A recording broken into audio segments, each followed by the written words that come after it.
Thalassery general ആശുപത്രി ജംഗ്ഷനിലെ തകർന്ന ഹൈമാസ്റ്റ് ലൈറ്റിന്റെ ഭാഗങ്ങൾ റോഡരികിൽ കൂട്ടിയിട്ടിരിക്കുന്നത് അപകട ഭീഷണി ഉയർത്തുന്നു. ഒരു വർഷം മുൻപാണ് ഹൈമാസ്റ്റ് ലൈറ്റ് വാഹനമിടിച്ച് തകർന്നത്.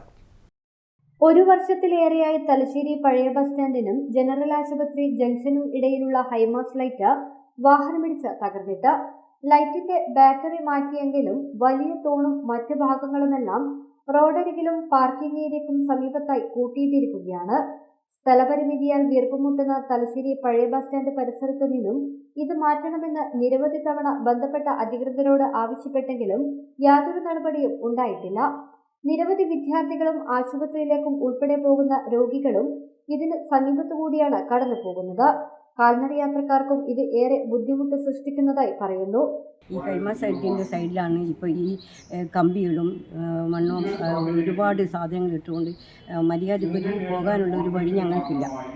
സ്കൂൾ കുട്ടികൾ പോകുന്നുണ്ട്, പിന്നെ വയസ്സായവർ പോകുന്നുണ്ട്. അപ്പോൾ അവരെല്ലാം പോകുമ്പോൾ നമുക്ക് ഭയങ്കര പ്രയാസമുണ്ട്. തട്ടി വീണിട്ടുണ്ടെങ്കിൽ അതിനെ കൊണ്ട് നോക്കാനും പാവപ്പെട്ടവർ ഞങ്ങൾ പോലത്തെ ഉള്ളവർ ഇങ്ങനെ ചെയ്താൽ നമ്മൾ എന്ത് ചെയ്യും?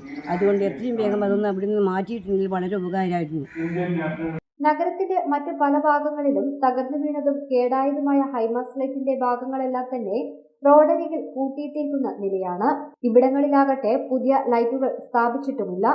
എത്രയും പെട്ടെന്ന് തന്നെ തകർന്ന ഹൈമാസ്റ്റ് ലൈറ്റിന്റെ ഭാഗങ്ങൾ ജനത്തിരക്കേറിയ പ്രദേശങ്ങളിൽ നിന്ന് മാറ്റുകയും വെളിച്ചക്കുറവ് പരിഹരിക്കാൻ പുതിയ ലൈറ്റുകൾ സ്ഥാപിക്കുകയും വേണമെന്നാണ് ഏവരുടെയും ആവശ്യം.